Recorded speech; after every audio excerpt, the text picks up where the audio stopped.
Hi everyone, this is Anam. Welcome to PhD jobs and admissions. आज का हमारा 7th lecture होगा on research methodology for your upcoming university of Lucknow for your PhD entrance examination.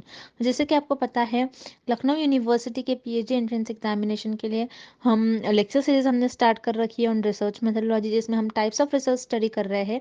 तो आज के इस video में हम next 2 types of research study करने जा रहे हैं, जो कि है explanatory and descriptive research. Important topic है। इस टॉपिक से आपको एग्जाम में 2 to 3 क्वेश्चंस देखने मिल जाएंगे। उसी तरीके से जैसे कि मैं आपको बता दूं, आपके जो लखनऊ यूनिवर्सिटी के पीएचडी एंट्रेंस एग्जामिनेशन, उसका पैटर्न क्या होने वाला है, सिलेबस क्या होने वाला है। तो आपका जो पैटर्न है, एग्जामिनेशन जो होता है आपका पीएचडी एंट्रेंस एग्जामिनेशन, ये 70 मार्क्स के लिए होता है। 470 एमसीक्यूज, यानी 70 मार्क्स के लिए 70 एमसीक्यूज आपको पेपर में दिए जाते हैं। तो 70 एमसीक्यूज को उन्होंने पार्ट्स में डिवाइडेड कर रखा है, जैसे part 1 and part 2। So part 1 में 35 एमसीक्यूज आपको पूछा जाता है रिसर्च मेथोडोलॉजी से रिलेटेड, जिसमें आपको जनरल सिलेबस फॉलो करना होता है रिसर्च मेथोडोलॉजी का, जैसे types of research, meaning of research, characteristics, steps of research method, hypothesis. तो ये सारी चीज़ें आपको रिसर्च मेथोडोलॉजीज में ये सिलेबस होता है। और पेपर 2 होता है आपका सब्जेक्ट स्पेसिफिक, यानी अपने जो मास्टर्स लेवल में जो भी स्टडी कर रखी है आपकी, वही सिलेबस आपको फॉलो करना होता है। कोई अलग सिलेबस इन्होंने प्रोवाइड नहीं कर रखा है, आपको मास्टर्स लेवल का ही सिलेबस फॉलो करना है। तो इस तरीके से आपका पेपर का पैटर्न और सिलेबस हो जाता है। अब आपको एग्जामिनेशन को क्वालिफाई करने के लिए, यानी इस एग्जामिनेशन को पास करने के लिए, आपको मिनिमम 35 एमसीक्यूज एग्जामिनेशन में करेक्ट मार्क कर कर आना होता है। तो आपके लिए हम रिसर्च मेथोडोलॉजी पर कंप्लीट कोर्स प्रोवाइड कर रहे हैं, जिसमें हम आपको video lectures, notes, mock test और 1500 plus MCQs revision PDF provide कर रहे हैं। तो इस पीडीएफ में हमने 1500 से भी ज़्यादा इंपॉर्टेंट क्वेश्चंस कवर कर रखा है। और ये जो सारा कंटेंट है आपको दोनों लैंग्वेज में हम प्रोवाइड करते हैं, Hindi as well as in English. So इसी कंटेंट से आपको क्वेश्चंस पूछे जाएंगे एग्जामिनेशन में। ये हम आपको 100% गारंटी के साथ कहते हैं। 100% हम आपको पास करने की गारंटी हम लेते हैं। तो आपको ज़्यादा टाइम वेस्ट नहीं करते हुए जल्द से जल्द कंटेंट को परचेस करना है। परचेस करने के लिए स्क्रीन पर जो आपको नंबर नजर आ रहा है, उस नंबर पर व्हाट्सएप के थ्रू हमें कॉन्टैक्ट करना है। और आप हमारे ऐप के थ्रू भी स्टडी मटेरियल को एक्सेस कर सकते हो, जिसकी लिंक मैंने आपके साथ comment section as well as description box में भी शेयर कर रखी है। So that's it and let's begin with the video. जैसे कि मैंने आपको प्रीवियस स्लाइड में बता दिया कि हमारे कोर्स से रिलेटेड, सो यहाँ पर हम शॉर्ट में मैं आपको डिटेल में बता दूँ। जैसे कि मैंने आपको बता दिया, रिसर्च मेथोडोलॉजी पर हम आपको कंप्लीट कोर्स प्रोवाइड करते हैं, जैसे वीडियो लेक्चर्स है, थ्योरी और एमसीक्यूज दोनों वीडियो लेक्चर्स हम आपको प्रोवाइड करते हैं। थ्योरी से आपके कॉन्सेप्ट्स को हम बिल्ड करवाते हैं, और उसी के साथ साथ एमसीक्यूज से हम आपको सारे ट्रिक्स बताते हैं कि आपको किस तरीके से ट्रिक्स यूज़ कर एमसीक्यूज को सॉल्व करना है। नोट्स काफ़ी सिंपल लैंग्वेज में नोट्स है। नोट्स में हमने ऐसे पॉइंट्स भी कवर कर रखे हैं जो कि आपके इंटरव्यू में आपके लिए बहुत हेल्पफुल होंगे। उसी के साथ साथ मॉक टेस्ट से आपकी प्रैक्टिस होती रहती है, आपको पता लगता है कि आपकी कितनी प्रिपरेशंस हुई है, कितनी और आपकी प्रिपरेशंस बाकी हैं। And 1500 plus MCQs revision PDF, जिसमें इस पीडीएफ में हमने 1500 से भी ज़्यादा इंपॉर्टेंट एमसीक्यूज कवर कर रखे जो कि सेंट्रल और गवर्नमेंट यूनिवर्सिटी में पूछे ही गए थे। तो आपको ज़्यादा से ज़्यादा हमारे इस कंटेंट से ही क्वेश्चंस पूछे जाएंगे। जैसे कि मैंने आपको बता दिया, 100% गारंटी के साथ कंटेंट हम आपको प्रोवाइड करते हैं। सो आपको सारी आपकी पास करने की रिस्पॉन्सिबिलिटी हमारी होती है। तो आपको ज़्यादा टाइम वेस्ट नहीं करते हुए आपकी प्रिपरेशंस को स्टार्ट करनी है। स्क्रीन पर दिए गए नंबर पर आपको व्हाट्सएप के थ्रू हमें कॉन्टैक्ट करना है। नॉर्मल कॉल इस नंबर पर नहीं लगेगा, याद रखिएगा, व्हाट्सएप के थ्रू हमें कॉन्टैक्ट करना है। और आप हमारे ऐप के थ्रू भी स्टडी मटेरियल को एक्सेस कर सकते हो। सो ऐप को एक्सेस करने की लिंक मैंने आपके साथ comment section as well as description box में भी प्रोवाइड कर रखी है, जिससे कि आप 1 क्लिक में ही वहाँ से हमारे ऐप के पर 1 क्लिक पर से ही हमारे स्टडी मटेरियल को एक्सेस कर पाओगे। सो that's it and let's begin with the video. Question: which research is conducted in which information is collected without changing the environment? इस क्वेश्चन में हमें फाइंड आउट करना है कौन सी रिसर्च हम कंडक्ट करते हैं जिसमें हम इंफॉर्मेशन को कलेक्ट करते हैं without changing its framework, its nature, और you can say its environment. ऐसी कौन सी रिसर्च होती है, हमें ये फाइंड आउट करना है। सो हम 1 बाय 1 पहले ऑप्शंस देखते हैं। Option A, applied research. Applied research में क्या करते हैं हम, जैसे आपको पता ही होगा, अप्लाइड रिसर्च में नेम में मिलेंगे कि कोई भी हमारे पास अगर थियोरी होती है, उसको हम अप्लाई कर कर किसी प्रैक्टिकल प्रॉब्लम को सॉल्व करते हैं, और यू कैन से कोई स्पेसिफिक प्रॉब्लम को सॉल्व करते हैं। अप्लाइड रिसर्च में आप ना ही कोई इंफॉर्मेशन कलेक्ट करते हो और ना ही उस इंफॉर्मेशन को एज इट इज डिस्क्राइब करते हो, उस इंफॉर्मेशन को विदाउट चेंजिंग इट्स इन्वायरमेंट आप उसको डिस्क्राइब करते हो, बल्कि अप्लाइड रिसर्च में आप कोई प्रैक्टिकल प्रॉब्लम और यू कैन से कोई स्पेसिफिक प्रॉब्लम को सॉल्व करते हो। दैट्स वाई अगर आपका ऑप्शन ए इनकरेक्ट हो जाएगा। Then option C, fundamental research. Fundamental research क्या होती है? फंडामेंटल रिसर्च में रिसर्चर का एम ही होता है कि कोई new theories, new concept, new ideas develop करें, क्योंकि रिसर्चर को अपनी क्यूरियोसिटी को फुलफिल करना होता है, उनको जानना होता है कोई फेनोमेना के बारे में, उनको अपनी नॉलेज को इंक्रीज करना होता है, इसलिए रिसर्चर फंडामेंटल रिसर्च परफॉर्म करते हैं। फंडामेंटल रिसर्च में रिसर्चर एज इट इज कोई फेनोमेना को और जो भी इंफॉर्मेशन कलेक्ट कर रहे हैं उसको एज इट इज बताते नहीं है। दैट्स वाई यहाँ पर आपका ऑप्शन सी इनकरेक्ट हो जाएगा। Then option B descriptive research, तो यहाँ पर आपका ऑप्शन बी करेक्ट हो जाएगा, बिकॉज डिस्क्रिप्टिव रिसर्च ऐसे रिसर्च होती है जिसमें आप इंफॉर्मेशन कलेक्ट करते हो और उस इंफॉर्मेशन को एज इट इज डिस्क्राइब करते हो। यहाँ पर आप कुछ मैनिपुलेट नहीं कर सकते, मतलब कोई चेंजेस नहीं करते हो अपने हिसाब से, अपने कन्वीनियंस के हिसाब से आप उस इंफॉर्मेशन में कुछ ऊपर नीचे नहीं कर सकते हो, कुछ एक्स्ट्रा ऐड नहीं कर सकते हो। आपको जो इंफॉर्मेशन मिली आपको एज इट इज डिस्क्राइब करना होता है डिस्क्रिप्टिव रिसर्च में। अब हम एग्जांपल के थ्रू समझते हैं तो आपको क्लियरली और समझ में आ जाएगा। जैसे मान लो मुझे इंडियन लोगों के फेशियल फीचर्स जानने हैं। फेशियल फीचर्स कैसे जानेंगे रिसर्चर? ये देखेंगे कि उनकी आईज कैसी होती है, उनके आईज का कलर कैसा होता है, उनके हेयर्स कैसे होते हैं, जनरली उनके हेयर के कलर्स कैसे होते हैं, और उनका फेस का टेक्सचर कैसा होगा, उनके फेस का शेप कैसा होगा। सो ये सारे फेशियल एक्सप्रेशन रिसर्चर इंडियन लोगों के देखेंगे और जो डेटा मिलेगा उससे डेटा को एज इट इज डिस्क्राइब करेंगे, उसमें रिसर्चर कोई चेंजेस नहीं कर सकते। सो डिस्क्रिप्टिव रिसर्च आपकी क्या होती है, जिसमें आप डेटा कलेक्ट करते हो, इंफॉर्मेशन कलेक्ट करते हो और उस इंफॉर्मेशन को आपको एज इट इज डिस्क्राइब करना होता है, आप वहां पर कोई चेंजेस और कुछ मैनिपुलेट नहीं कर सकते हो। So this is the definition of descriptive research. So यहाँ पर आपका ऑप्शन भी करेक्ट हो जाएगा। Next, descriptive research has the following characteristics except. इस क्वेश्चन में हमें फाइंड आउट करना है कि डिस्क्रिप्टिव रिसर्च के कैरेक्टरिस्टिक्स हमें किस ऑप्शन में गिवन नहीं है। सो हम वन बाय वन ऑप्शंस देखते हैं। Option A, it is structured. So यहाँ पर आपका ऑप्शन ए करेक्ट हो जाएगा। डिस्क्रिप्टिव रिसर्च जो होती है आपकी वो स्ट्रक्चर्ड होती है। स्ट्रक्चर्ड का क्या मतलब है कि आप पहले से ही डिसाइड कर लेते हो कि मैं ये करने वाला हूँ अपनी रिसर्च में, आप पहले से ही सारे स्टेप्स कंफर्म कर लेते हो कि डिसाइड कर लेते हो मैं ये करूंगा। सो उसको हम कहते हैं स्ट्रक्चर्ड। अब जैसे डिस्क्रिप्टिव रिसर्च का एम ही होता है कि कोई फेनोमेना है, कोई या फिर कोई टॉपिक है, उसको आपको एज इट इज डिस्क्राइब करना होता है।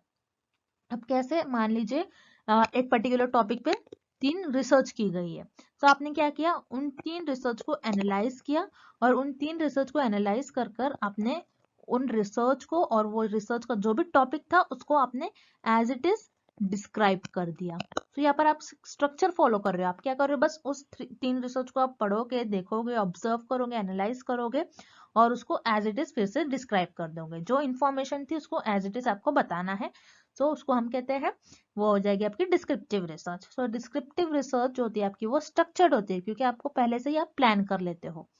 देन यहाँ पर आपको ऑप्शन बी गिवन है, it is quantitative in nature. तो यहाँ पर आपका ऑप्शन बी भी करेक्ट हो जाएगा। सो ये कॉमन सी बात है कि अगर आपकी जो डिस्क्रिप्टिव रिसर्च है वो स्ट्रक्चर्ड है, सो वैसे ही जैसे मैंने कल के लेक्चर में आपको बताया था कि क्वांटिटेटिव रिसर्च जो होती है वो भी आपकी स्ट्रक्चर्ड होती है, इसलिए ये दोनों में लिंक है। तो आपको इस तरीके से एग्जाम में क्वेश्चन सॉल्व करना है। आपको किसी एक ऑप्शन के बारे में पता होता है तो आप उसको मैनिपुलेट करके उसको कुछ अपना दिमाग लगाकर आप दूसरे ऑप्शन को भी करेक्ट कर सकते हो। तो उसी तरीके से आपका जो डिस्क्रिप्टिव रिसर्च होता है वो क्वांटिटेटिव नेचर का होता है, क्योंकि क्वांटिटेटिव रिसर्च जो होती है आपकी वो भी स्ट्रक्चर्ड होती है। अब डिस्क्रिप्टिव रिसर्च आपकी क्वांटिटेटिव नेचर की कैसे होंगी? हम मान लीजिए कि आपको इंडिया की पॉपुलेशन देखना है। इंडिया की पॉपुलेशन क्या थी 2020 में? अब मान लो इंडिया की पॉपुलेशन 2020 में 100 करोड़ थी। तो आपने क्या किया, आपको जो यहाँ पर डेटा मिल रहा है it is in the form of numbers, और इंडिया की पॉपुलेशन 2020 में 100 करोड़ से थी, इसीलिए आपने एज इट इज लिखा। ऐसा नहीं कि इंडिया की पॉपुलेशन 2020 में 90 करोड़ थी और आपने 100 करोड़ लिख लिया। नहीं, इंडिया की पॉपुलेशन 2020 में 100 करोड़ थी और आपने 100 करोड़ लिखा। एज इट इज आपने डेटा बताया, एज इट इज आपने इन्फॉर्मेशन लिखा और आपको जो इन्फॉर्मेशन मिल रही थी in the form of numbers. That's why जो आपकी डिस्क्रिप्टिव रिसर्च होती है वो क्वांटिटेटिव नेचर की होती है। बट इस क्वेश्चन में हमें क्या बताया गया है कि डिस्क्रिप्टिव रिसर्च के कैरेक्टरिस्टिक्स हमें किस ऑप्शन में गिवन नहीं है। सो यहाँ पर आपका ऑप्शन ए और बी दोनों भी इनकरेक्ट हो जाएगा। सो हियर आपका करेक्ट ऑप्शन हो जाएगा option C, discovers ideas and thoughts. ये आपकी डिस्क्रिप्टिव रिसर्च की कैरेक्टरिस्टिक्स नहीं होंगी, बल्कि डिस्क्रिप्टिव रिसर्च में आप कोई आइडियाज और थॉट्स को डिस्कवर नहीं करते हो, आप कोई न्यू चीज डिस्कवर नहीं करते हो, जो भी चीज आपके पास प्रेजेंट रहती है उसको एज इट इज आपको डिस्क्राइब करना होता है। तो ये जो आपका ऑप्शन सी में जो आपको इन्फॉर्मेशन दी गई है कि आप कोई आइडियाज और थॉट्स को डिस्कवर करते हो, ये तो आप फंडामेंटल रिसर्च में करते हो, ना कि डिस्क्रिप्टिव रिसर्च में। दैट्स व्हाई यहाँ पर आपका करेक्ट ऑप्शन हो जाएगा option C, discovers ideas and thoughts. Next, dash research is responsible for findings the why of the events of phenomena. इस क्वेश्चन में हमें फाइंड आउट करना है कि ऐसी कौन सी रिसर्च होती है जो वाई टाइप ऑफ क्वेश्चंस को आंसर करती है। सो वन बाय वन हम ऑप्शंस देखते हैं। पहले हम ऑप्शन सी देखेंगे, हिस्टोरिकल रिसर्च। हिस्टोरिकल रिसर्च क्या होती है, जिसमें रिसर्चर किसी पास्ट इवेंट्स के बारे में स्टडी करते हैं और ये देखते हैं उसका कुछ एप्लीकेशन है या नहीं प्रेजेंट में, और उसको प्रेजेंट में अप्लाई करने की कोशिश करते हैं। तो हिस्टोरिकल रिसर्च में जो पास्ट इवेंट्स रहता है उसी को बस स्टडी करते हैं, इसमें वाई टाइप ऑफ क्वेश्चन का आंसर नहीं करते हैं रिसर्चर। दैट्स वाई पर आपका ऑप्शन सी इनकरेक्ट हो जाएगा। Then option A, descriptive research. Descriptive research कौन सी रिसर्च होती है, जिसमें रिसर्चर एज इट इज किसी फेनोमेना को डिस्क्राइब करते हैं। पहले से ही रिसर्चर के पास इंफॉर्मेशन प्रेजेंट रहती है, बस उस इंफॉर्मेशन को एनालाइज कर एज इट इज उसको डिस्क्राइब कर देते हैं। अब रिमेंबर, हमको ये देखना है कि डिस्क्रिप्टिव रिसर्च में researcher why type of questions का आंसर करते हैं या नहीं। सो रिमेंबर, डिस्क्रिप्टिव रिसर्च में रिसर्चर व्हाट, व्हेन, हाउ और वेयर, ये सारे टाइप ऑफ क्वेश्चंस का आंसर करते हैं।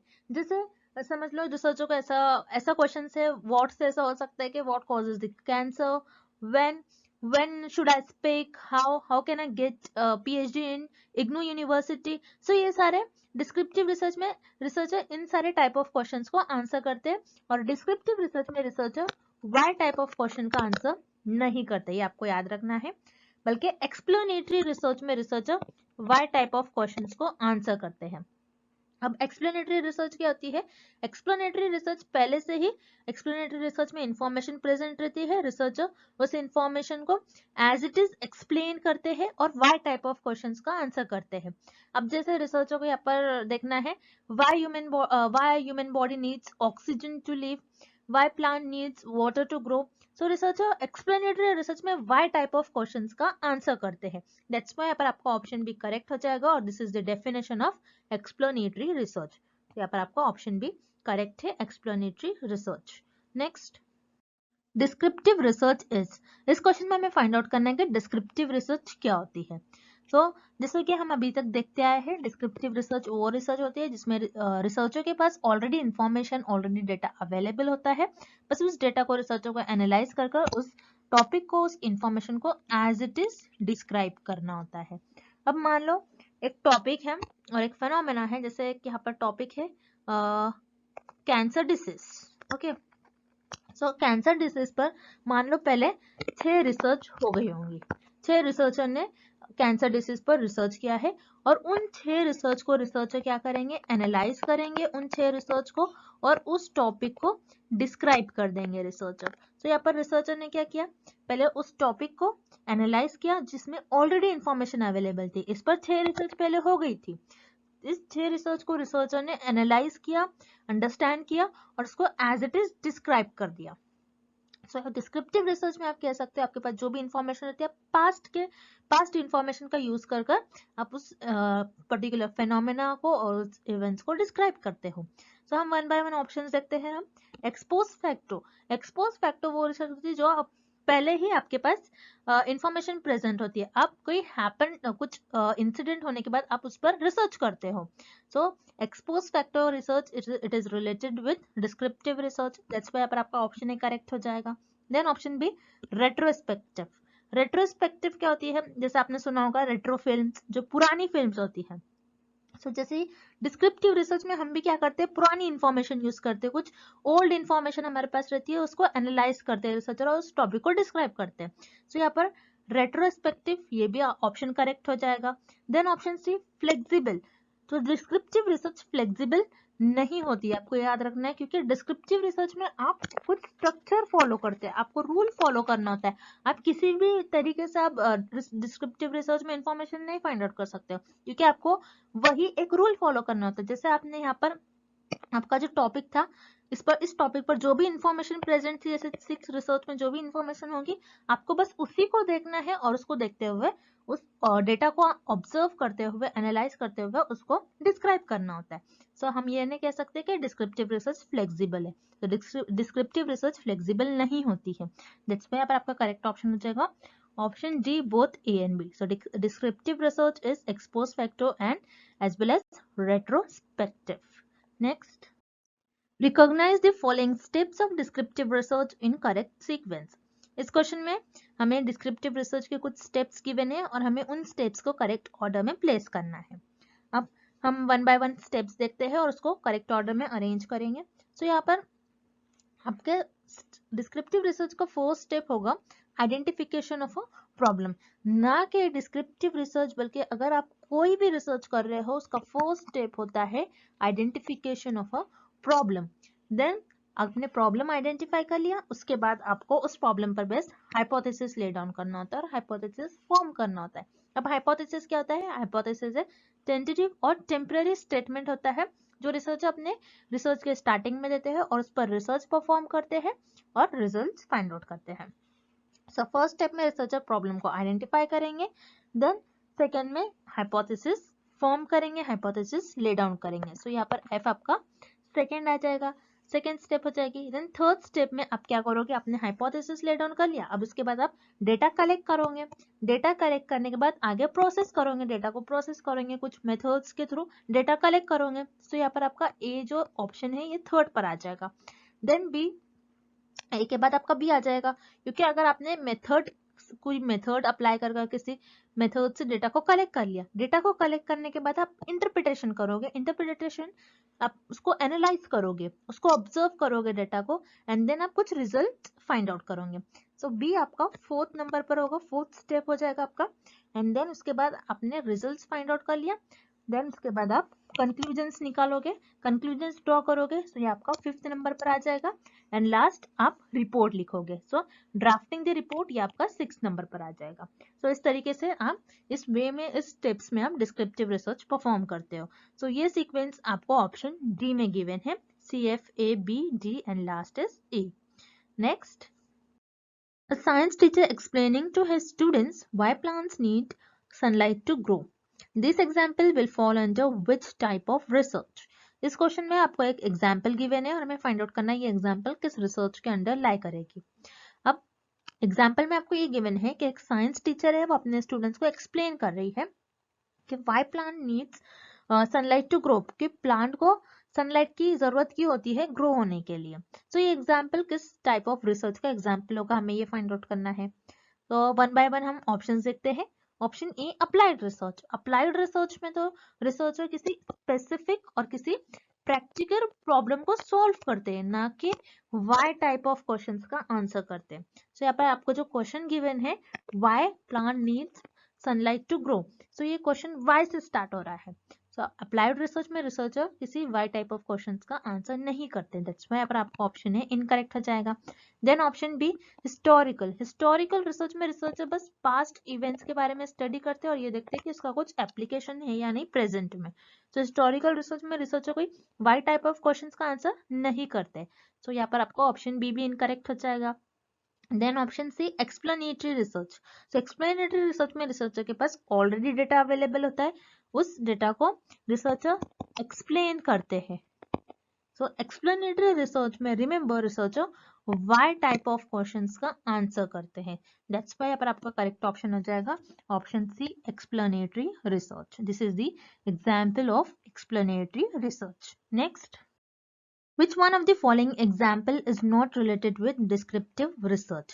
इस क्वेश्चन में हमें कुछ एग्जाम्पल्स गिवन है और हमें फाइंड आउट करना है कौन सा ऑप्शन डिस्क्रिप्टिव रिसर्च का एग्जाम्पल नहीं होगा। अब वन बाय वन हम ऑप्शन देखते हैं। Option A, what is the impact of lockdown on school education. So इस ऑप्शन में ये बता रहा है कि लॉकडाउन का इम्पैक्ट क्या हो रहा है एजुकेशन पर। So what type of question का हम डिस्क्रिप्टिव रिसर्च में आंसर करते हैं। सो यहाँ पर आपका ऑप्शन ए करेक्ट हो जाएगा, this is the example of descriptive research. Then option B, the amount of time students spend on social media, कि सोशल मीडिया पर स्टूडेंट्स कितना टाइम स्पेंड कर रहे हैं। तो यहाँ पर वर्ड है अमाउंट, अमाउंट है मतलब आप इसको मेजर कर सकते हो। और क्योंकि हमें पता है डिस्क्रिप्टिव रिसर्च क्वांटिटेटिव नेचर की होती है, तो क्वांटिटेटिव रिसर्च में भी हम क्या करते हैं, अमाउंट्स, नंबर जिसको हम मेजर कर सकते हैं। डिस्क्रिप्टिव रिसर्च में जो भी डेटा होता है वो नंबर्स के फॉर्म में होता है जिसको हम मेजर कर सके। सो ऑप्शन बी जो कि है अमाउंट पर आपको पूछा है कि कितना टाइम स्टूडेंट्स स्पेंड कर रहे हैं सोशल मीडिया पर, सो ये भी डिस्क्रिप्टिव रिसर्च का एग्जाम्पल होगा। सो यहाँ पर आपका ऑप्शन बी भी डिस्क्रिप्टिव रिसर्च का एग्जाम्पल हो गया। Then option C, where is the post office. तो यहाँ पर वेयर क्वेश्चन है, वेयर टाइप ऑफ क्वेश्चन है। So again where type of question का आंसर हम डिस्क्रिप्टिव रिसर्च में ही करते हैं। सो यहाँ पर आपका ऑप्शन सी भी करेक्ट है।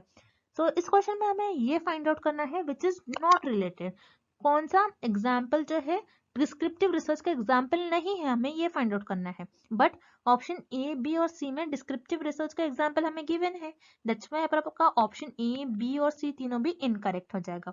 Then option D, why does hand washing prevent infection. तो यहाँ पर वाई वर्ड आ रहा है।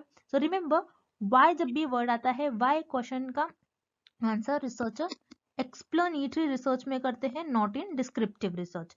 दैट्स व्हाई पर आपका ऑप्शन डी करेक्ट हो जाएगा, बिकॉज हमें क्वेश्चन में यही फाइंड आउट करना है कि कौन सा ऑप्शन में हमें डिस्क्रिप्टिव रिसर्च का एग्जाम्पल नहीं गिवन है। सो यहाँ पर आपको ऑप्शन डी में जो एग्जाम्पल गिवन है ये एक्सप्लेनेटरी रिसर्च का एग्जाम्पल गिवन है, not descriptive research. That's why पर आपको ऑप्शन डी करेक्ट हो जाएगा। Next, which research not allows manipulation of variables. इस क्वेश्चन में हमें फाइंड आउट करना है कि ऐसी कौन सी रिसर्च होती है जिसमें आप वेरिएबल्स को मैनिपुलेट नहीं कर सकते हो, न ही वेरिएबल्स को चेंज कर सकते हो। वो कौन सी रिसर्च होती है हमें ये फाइंड आउट करना है। सो वन बाय वन हम ऑप्शन देखते हैं। पहले हम ऑप्शन बी देखेंगे, अप्लाइड रिसर्च। अप्लाइड रिसर्च क्या होती है कि जिसमें आप कोई स्पेसिफिक और कोई प्रैक्टिकल प्रॉब्लम्स को सॉल्व करते हो।